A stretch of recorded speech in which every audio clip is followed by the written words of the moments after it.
we're trying to get people to see us. I mean, as actors or as a director, I'm trying to get the audience to see the actors or to see the characters or to see the people and to see their humanity and to see their shared humanity.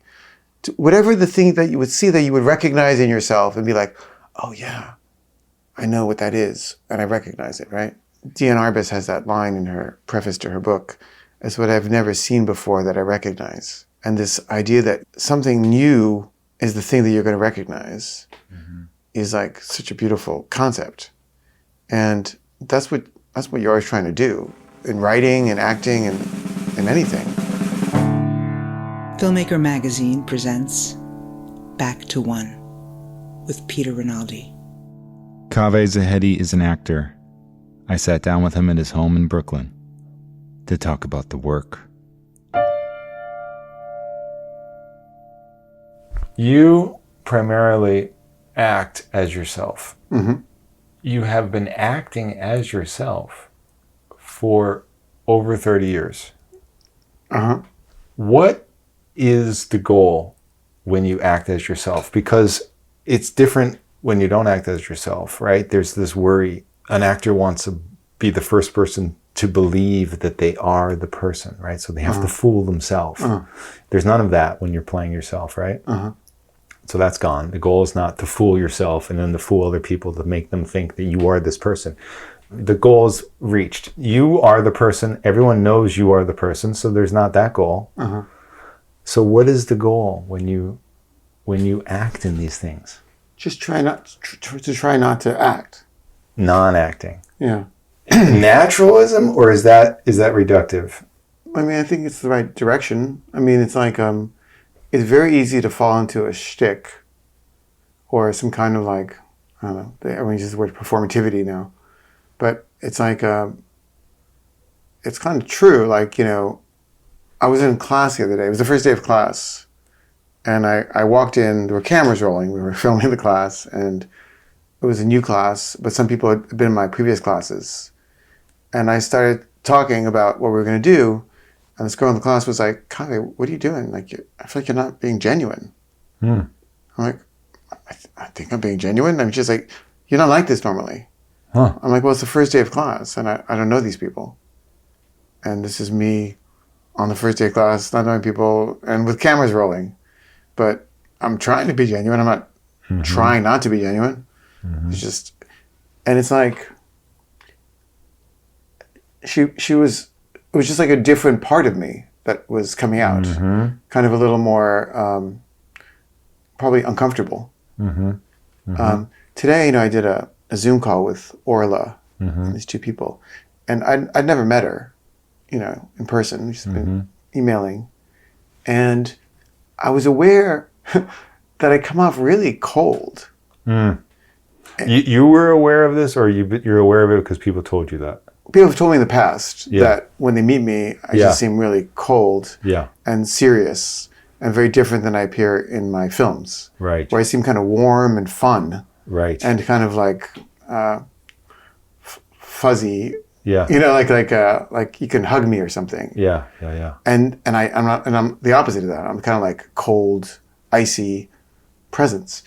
And I, you know, I could see myself in the Zoom. Yeah. And I was like really like, I don't know. I just imagine like after it ended, them saying like, that guy is so humorless. And what do you think that is though? Why do you present that like that? It's just a defense mechanism. It's like it's me being shy and being kind of guarded and kind of like contracting. It's me contracting. And I contract when I don't know people. And so that's just like, you know, shut down Caveh. I thought it was that you don't want to be fake. And so that's the neutral thing of not putting on this thing to make people comfortable, which would be fake. And so that's your baseline of just like, and people think of it as cold, but it's not really cold. It's just this neutral thing. Like, I thought that's what it was. There's some of that, but it's also just fear.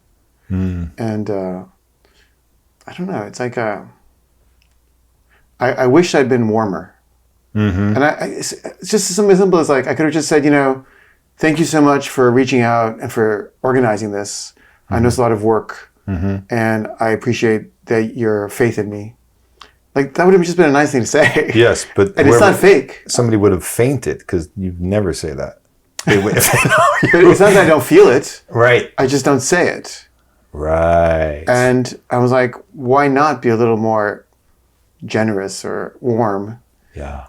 And I regretted it, I just didn't think of it. But so I'm trying to not put on something that isn't true, and not because even I'm trying to be honest so much. It's just because it's not as good. When you put on something, people can tell. Yes. And when you're not trying, it just has this different feel to it. Yeah.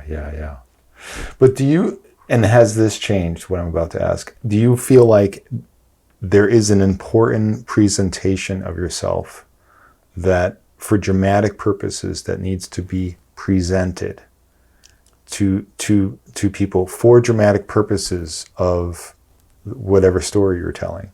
Do you know what I mean? A little bit. Yeah. I mean, for the show, there's a tone to my character's camera dress. And it's this kind of bemused, amused, sort of ironic stance. Yeah. And certain tones don't work well.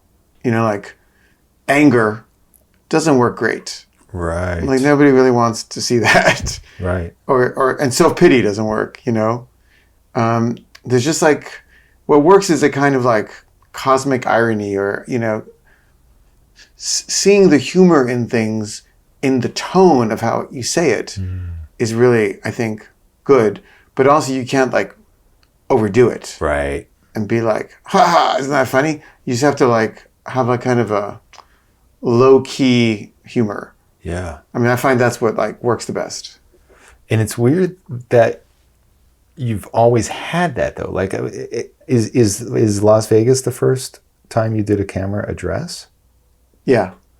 I feel like you were already there kind of with what you're talking about. I mean, it's different. It's a little different. But how did you know that? There wasn't a trial period in some films which are annoyingly like you're saying. I don't know. I mean, and I know what you're saying because the people that you've asked to do camera addresses fall in those traps. Yeah. And I'm even one of them. Yeah. I feel like I can't do that well. Huh. It is a certain tone. Yeah, it's true. But if I look at the Vegas camera address, it's pretty different than my current camera address. Yeah. Yeah. It's a little less humble, I think. Mm-hmm. There's a little more arrogance in it, a little more I think I'm special. And I don't know. I think I have a better feeling for the viewer than I did then. Or I don't know. And isn't it insane to think about how film was running in a camera? Yeah. On that? You know what I mean? Yeah. Considering how we do it now. $50 a minute. Yeah. That must have played in somehow. Yeah. You know what I mean? You have to land this. Yeah. Yeah, it does. And also, you really only have one shot at it. Right. Right. When you have to reenact like you did scenes in I Am a Sex Addict that are, by the time you're doing that, you're far enough away from the actual things the events. Yeah. So you really had to do what actors kind of have to do, where it's just in a more traditional way, I'm imagining, which is almost try and get back to the, in a sense, memory kind of way or something like that, certain things. And was it actually a challenge, though, is what I'm trying to get at, for you to be reenacting these scenes in a traditional way where you have to hit certain moments? Yeah. But, if you already hit them before, you know what that looks like and feels like. Yeah. And I think it's easier. Some people say it's harder. Not for me. You know, I was asked to audition for this movie I was telling you about, this Lance Oppenheim film. Yeah. And they wanted me to play a child molester, right? How do you feel about that? Well, I just figured like, okay, they figure like, who's going to do this? Oh, I know. Caveh will do anything. And I told Beckett about it, and he was like, don't do it, Dad. It's not worth it. And I'm like, well, I was supposed to act in a scene with Robert Pattinson. Right. And I was like, it'd be good to meet him just because also like for directing stuff. Yeah. So maybe it's worth it. And they wanted me to play a rabbi who's like, goes to like a rendezvous and is caught. I see. And I couldn't really relate to the role. Like I had nothing to draw from. And I did 2 versions of it. And I thought they were, I don't know, not very good really.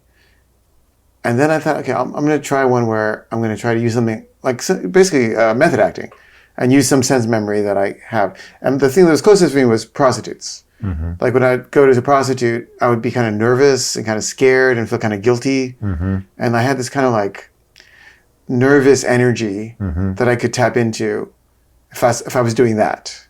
Right. And so I did one like that. I was like, oh, that one was actually maybe not bad. This was just to put yourself on tape? Yeah, okay. just audition. I see. It was on tape on Zoom. I see. And then Lance, texts me and says, "Wow, that was amazing. I love how you did that." So I was like, "Does that mean I got the part?" And he's like, "Well, I still got to show it to Robert." But I loved it. So then yesterday I get an email. Yeah. And it says, "We decided to go another direction. Oh, no. But we all loved your audition. And we really want to put you in the film in some capacity. So we have another role for you. The name of the character is something like Creepy Frog 37. I don't know what it was. And it's similar, but it does require full frontal nudity. Oh, my God. I hope you're comfortable with that." What the fuck? And I'm like, okay, I'm going to play a child molester who's naked.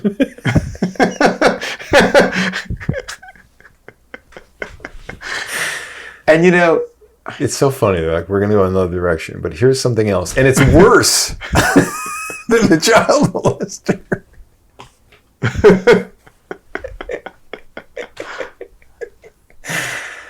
So, are you going to do it? no. Why? Mostly just, I had these friends who were making a film and they were saying, "Do you know anyone who would do full frontal nudity, like a guy?" I was like, maybe this guy, maybe this guy, maybe this guy. And they all said no. And they're like, "Is there anyone else?" I was like, "I mean, I would do it if you want, I guess." And they're like, "Oh, that'd be great." So we did the scene and it was like it was a sex scene. Yeah. And it was a huge crew. It was like Oh, God. 30 people. Yeah.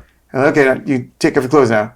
Yeah. And I remember I took off my clothes, and one's penis varies in size based on how you're feeling, right? Yeah. And I remember looking down and thinking like, it's never been this small ever in my life. It was like a little peanut, not even the peanut with the 2 parts, like the peanut with just the 1 part. And I'm just thinking, this is not the zoom.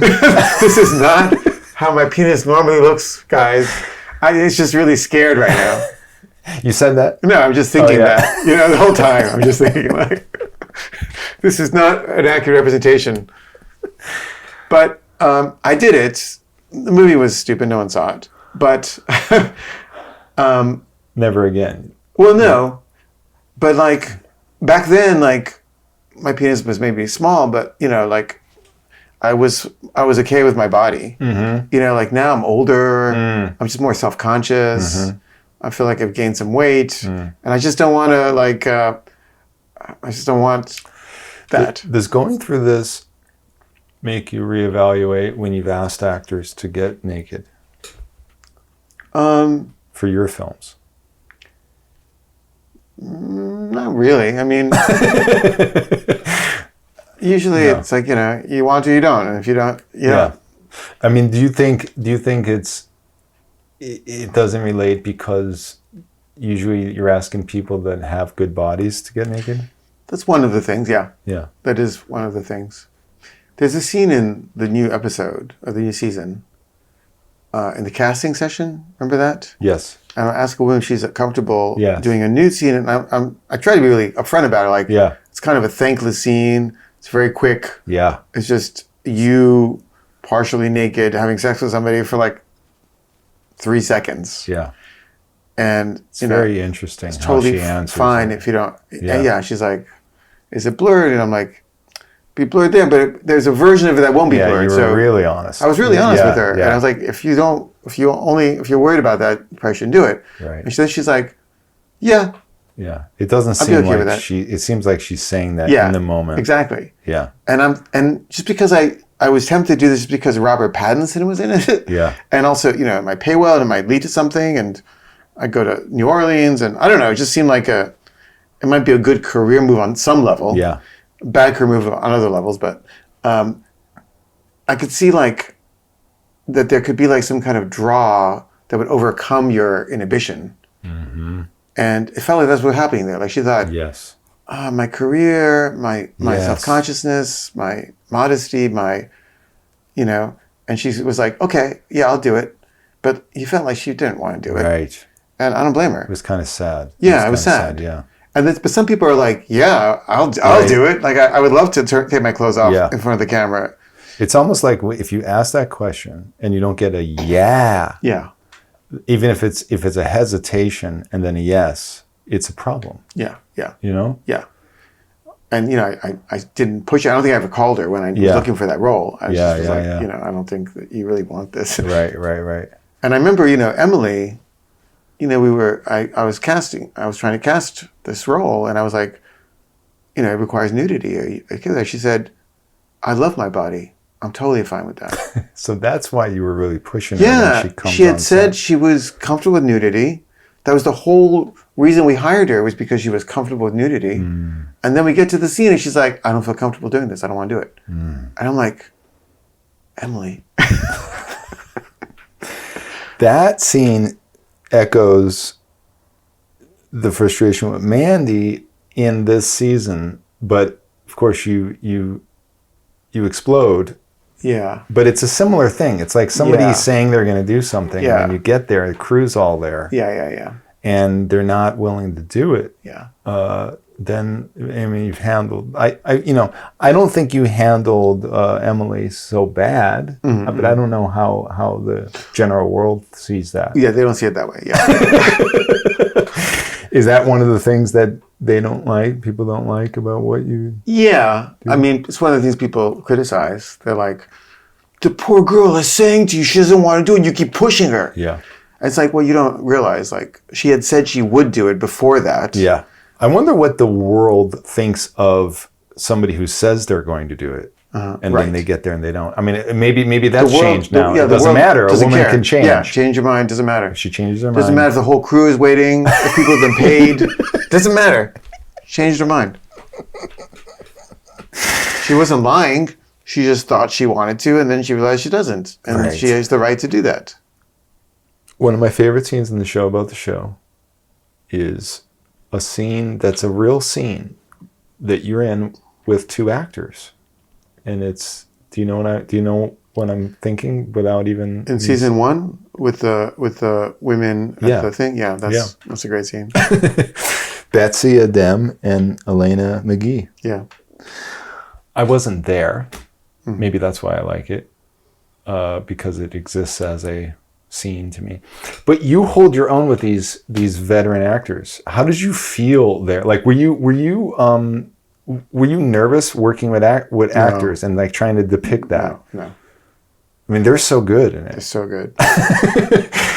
But I'm saying this because there's not a lot of scenes like this that you do in your own work. I mean, they were good actors, but most actors are bad actors.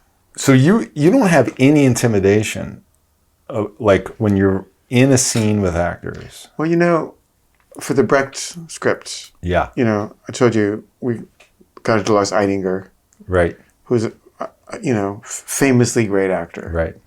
And I saw a video capture of his Hamlet performance, and he's amazing. Yeah. He's like a great actor. Yeah.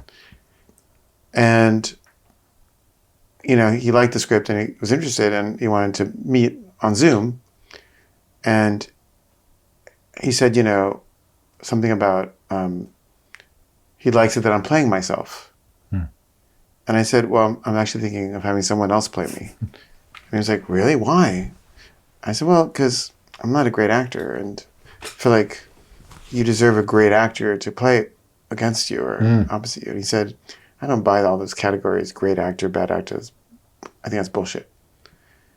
And he said, my daughter, she's in high school. I went to a play she did. And the acting was, some people would say not great, but I thought it was so great, so much better than, great acting. Mm-hmm. And there's something really, sometimes you get from a non-actor that is really special. And I said, yeah, but I'm going to be in it anyway because I'm going to be in the making of stuff.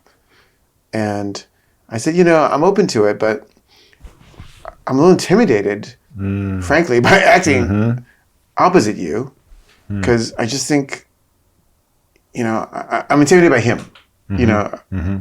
And I said also when I'm directing, I'm more of a director than an actor. So I cannot be directing in my head. So I'm just judging your performance the whole time. You mean when you're out? Yeah, when I'm playing with somebody, I'm just judging their performance. And I'm even saying all their lines with my mouth. And it's very distracting. And I can't help it. My mouth is... And we have that in season 3 that depicted. That's so great. In that casting scene, right? Yeah. It's so good. We have that evidence of that. Yeah. And he was like, oh, yeah, that makes sense.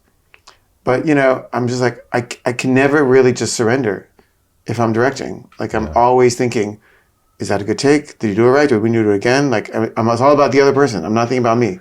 You don't think that with a little bit of trying, that if you had to rise to the occasion, that you could let that go? You know what I mean? Probably, but it would be hard. It wouldn't be easy. I'd have to do a lot of takes, and I'd have to probably a system where I look at every take on video afterwards, so I can just feel like I don't have to judge it at that moment. Yeah.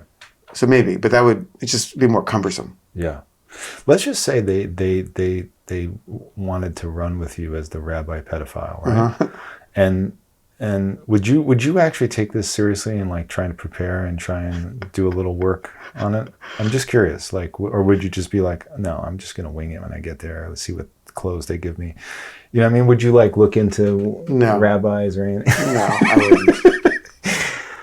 Why is that though? I mean, I don't care enough, I guess. But you must think it's not necessary. Yeah, I don't. I remember I was directing a play in film school. And it was this play called The Wool Gatherer. Do you know that play? No. It was about a trucker. And it was I directed Greg as the trucker, and then he directed me as the trucker. Huh. And a trucker is about as far from me as you can get. Yeah. And I remember Greg drove to Mexico and back the night before to get in character. That's so great. And you made fun of him. Yeah, and also he just seemed tired. I don't know if he seemed like a trucker. He could have just ran around the block.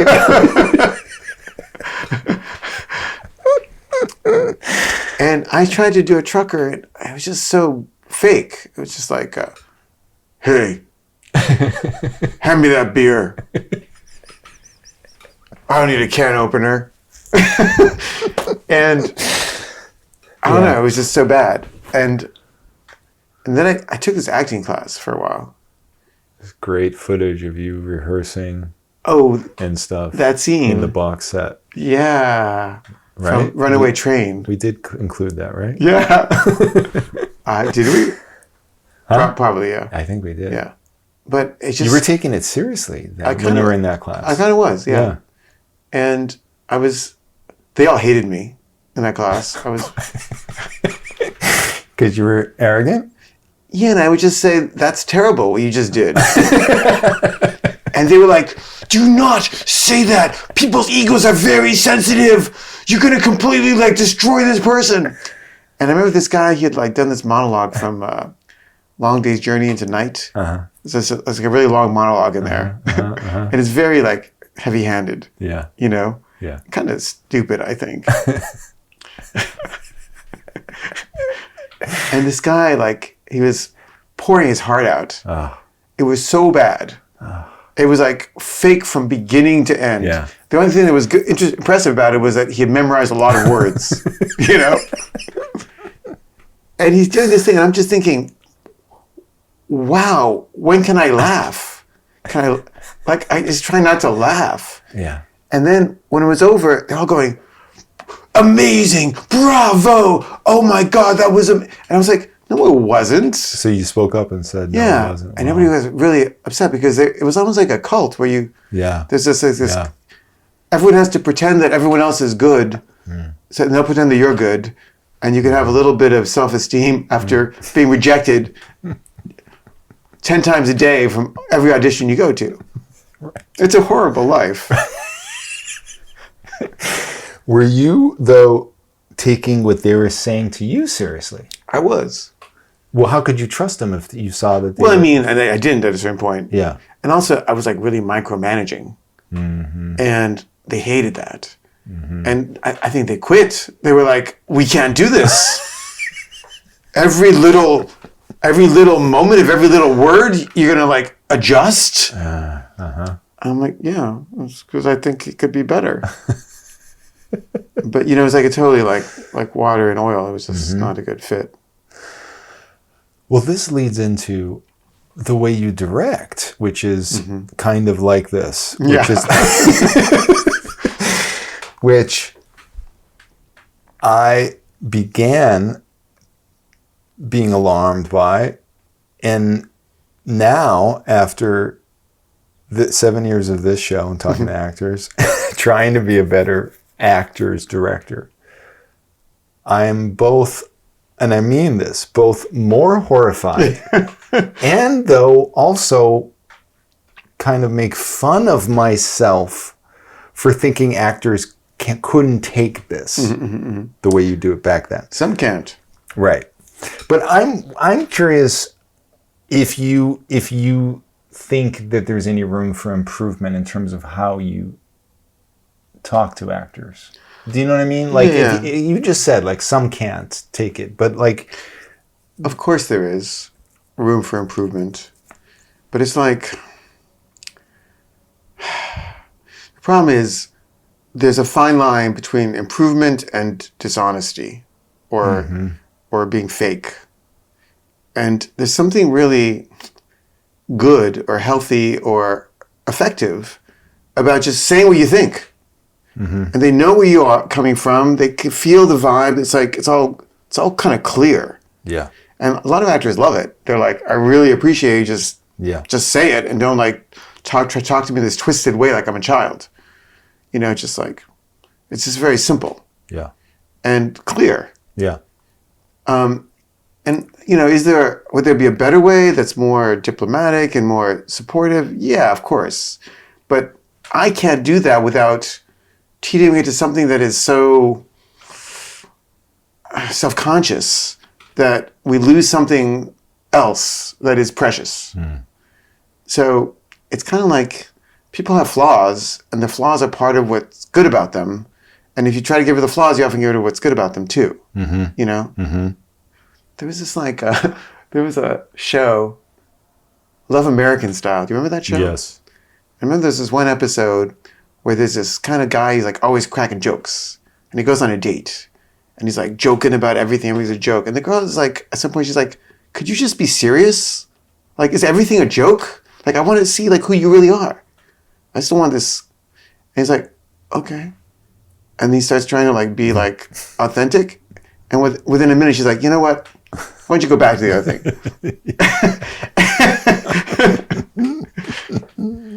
And yeah, like he couldn't. It wasn't attractive when he was doing that. And sure, there was a wounded puppy in there, but she didn't like the wounded puppy, and she was imagining some other thing, but that wasn't true either. So this was kind of his best version of himself.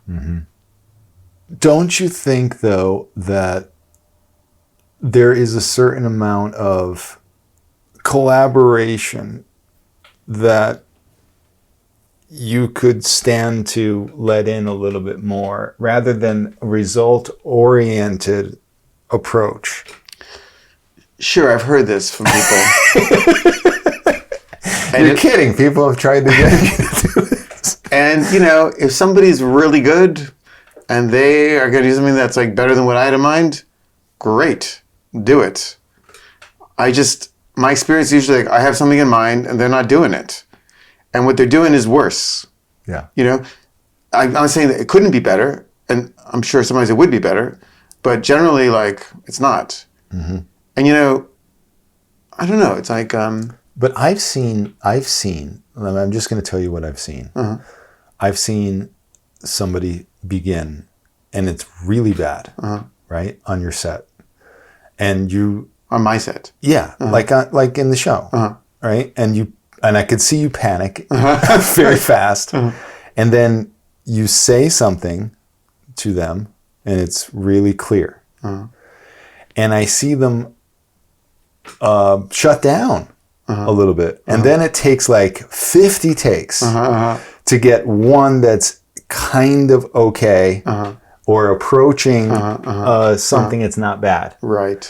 And that, it seems like that to you is like, okay, job well done, because at least I was honest. At least they didn't stay in that play, you know, where I'm just thinking there may be some other way of getting there. Yeah. You know, and it ignites their own agency or something like that. Instead of putting them in this place of just trying to get it right. I'm just thinking about myself too. Okay. I'm Mr. Take 50 guy. I mean, I can certainly imagine a more effective director than me, but I can't imagine me being that guy. And I just accept myself, you know, I'm like, here's how I do it, and if you don't like it, I'm sorry, but it's like, you know, it's like, take me the way I am or leave me, you know, it's like, yes. I can't really change for you. I can change a little, I can try to adjust slightly, but I'm not going to adjust radically. Right. And if you need a radical other thing, you should probably marry someone else. Yeah.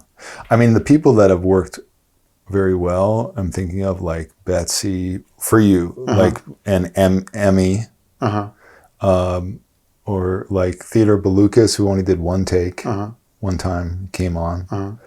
These are actors, like, right? They're not, they worked well in your system, or they continue to work well in your system, you know? And I'm just thinking like, well, maybe, what does that mean? That means that maybe they've dealt with this kind of thing before and are able to retranslate what you're saying and work and work well in it. And where other people are just shut down, like mainly people like me or something that don't have a lot of experience. Right. And I'm like, oh no, I know, like as soon as you say like, I'm not buying it. Right. You're saying what I know is in my mind. Right. I'm not buying it either, what's coming out of my mouth. Yeah. But I shut down because I don't have the training, you know, or the like, confidence or the self-esteem. Right. To reach, and I cannot retranslate what you're saying. I just like, oh yeah, it does suck. Well, that's why I like working with Emmy. Yeah. Because she's very precise. Yeah. She's no ego. And she's just like, how do you want it? Okay, let me try this. Is that what you want? No? Okay, let me try this. And it's just very easy. Yes. And you never feel like you're hurting her feelings or... And I remember the first day you worked with her, and you were like on fire as a director with her, like telling her little things, and she was doing them. Yeah. And it's like, oh my God.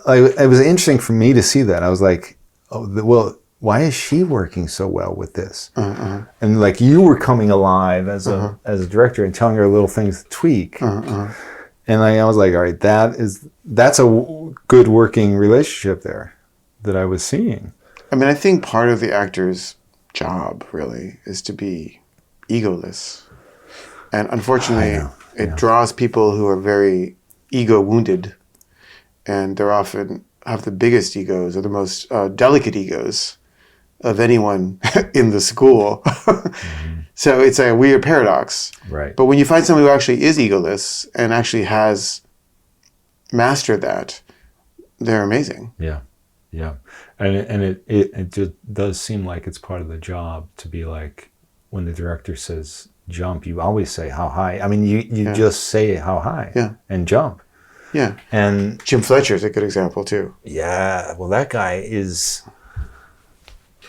saintly. Yeah. He's a saint. Yeah, he's a saint. In a way. Yeah, he has no ego. Yeah. He's just pure love and openness and curiosity.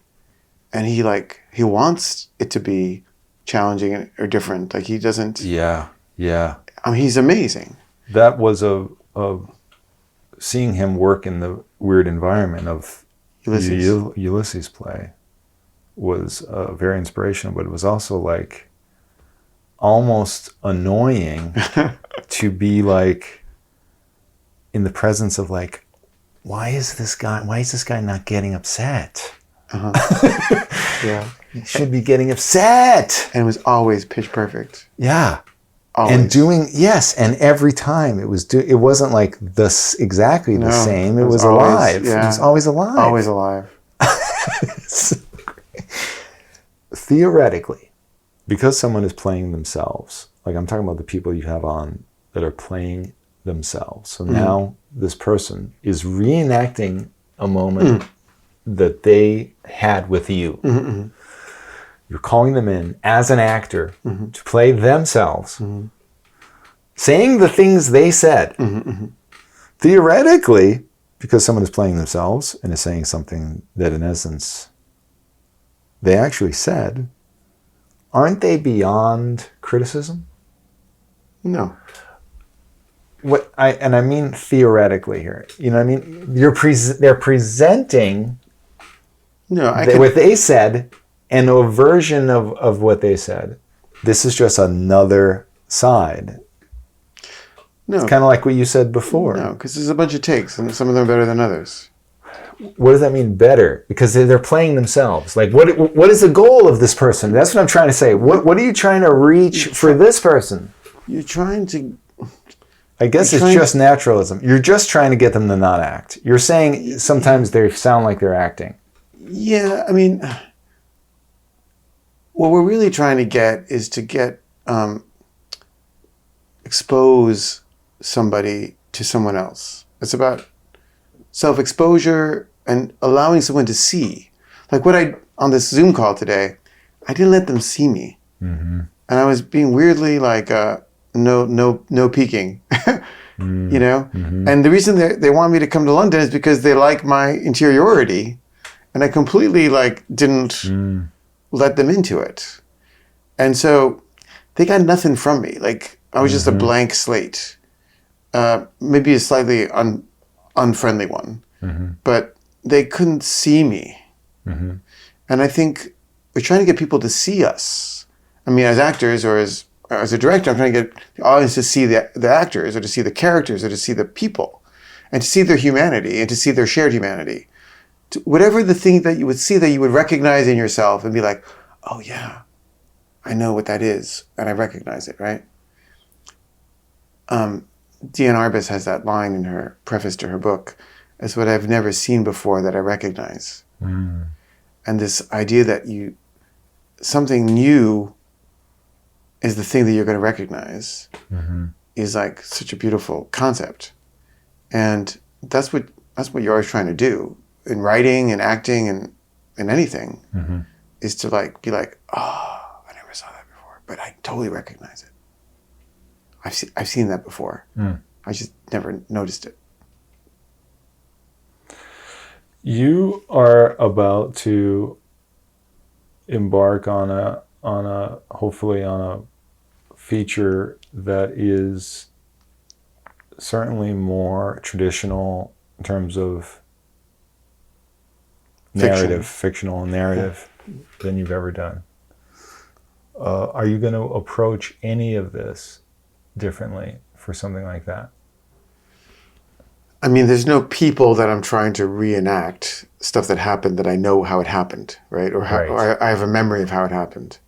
Right. Like with Mandy, it was always like, Mandy, that's not how you said it. Yeah. I don't want to say it that way. So there'll be none of that, like, that's not how Brecht said it. Like, it's just, we're making it up. So there's much more room to explore, for example, who this Brecht guy is. Yeah. And so you're saying, but I'm jumping and assuming then that you're saying that there's going to be some room for somebody taking that role and like bringing their own thing, because you don't have you're not coming in with a preconceived thing of what that is. Yeah. That would be very interesting to see how you collaborate on that. Mm-hmm. Don't you think? I guess.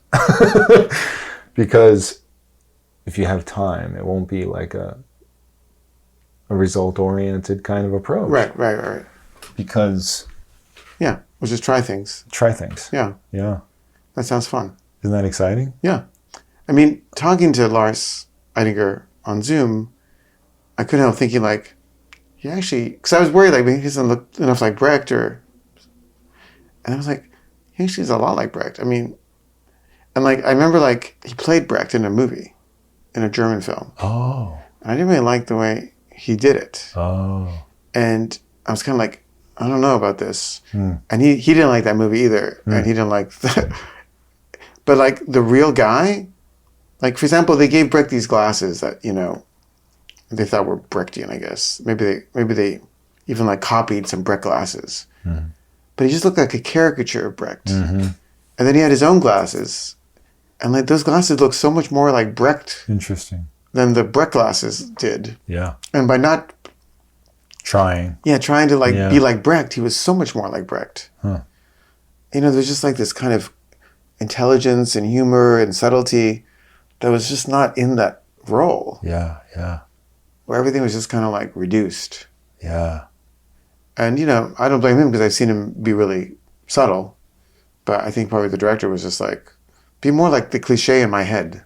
Do you ever see yourself, if somebody wanted to put you in something as the starring person, as the starring role, we got it, that you're not going to necessarily do a lot of research and you're not going to necessarily do a lot of preparation. But do you see yourself taking that as seriously as you do your other work? I mean, for somebody else. If I believed in what they were doing. I mean, if Lars von Trier... yeah, if Lars... that's a great one. Here we go. Lars von Trier wants I would give myself over completely. And what does that mean, though, to you? Because you're saying you don't want to go and drive a truck to Mexico. I would drive a truck to Mexico for Lars von Trier. If Lars said, I don't believe you're a truck driver, please drive this truck, you'd do it. Yeah, I'd do whatever he said. This is fascinating, because this is a good example. So you're saying... I'm talking about stuff that you don't even believe in that's necessary. You would do because this director who you really love is telling you to do it. Yeah, I trust him. Yeah.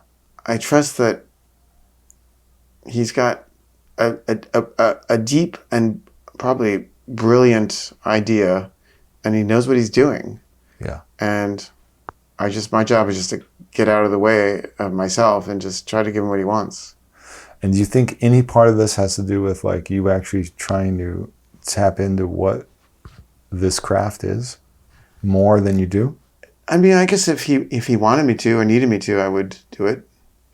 I mean, I'm not that interested in the craft. Yeah, that's what I'm saying. Like, I'm wondering if you're just doing that just because this person you trust says to do it, but you know deep down that's not necessary. No, I mean, I don't know what's necessary or isn't. I know what's necessary for him. I know, for my own work, it's not necessary. Yeah. I mean, you talked about that scene from Runaway Train that I'm doing, right? Yeah. And I was trying to do it the way John Voight does it. Yeah. And I went all out. I mean, Yes. I was giving it It's actually kind of wonderful. 100%. And I did it in that acting class, you know? Mm-hmm. And I remember this guy named Taylor Nichols was in that class, and he had been in Barcelona. He was like the lead in Barcelona. I was like, I know that name. Yeah. Yeah. Of course, yeah. He was a nice guy. And I did the thing, and I just acted my heart out, you know? Yeah. And he was just like, Caveh, like, it doesn't seem like you're being yourself at all. I'm like, well, no, I'm playing a convict. A runaway convict. And he's like, you got to do it from who you are and how you would say it. Interesting. And I was just like, he's right. Like, I can't pretend to be John Voight. You know, I gotta do it the way I say. And I would say it very differently. Mm-hmm. But that would be the way to make those lines truthful. Mm-hmm. Mm-hmm. And I think ever since that and that trucker experience, I'm just like, I accept my limitations. Yes. And I just try to find, you know, how I would do that for real. Yes. Caveh Zahedi, thank you so much. Thank you, Peter. Back to One is a production of Filmmaker Magazine, which is a publication of The Gotham. Listen to back episodes of this podcast at filmmakermagazine.com or wherever you get your podcasts.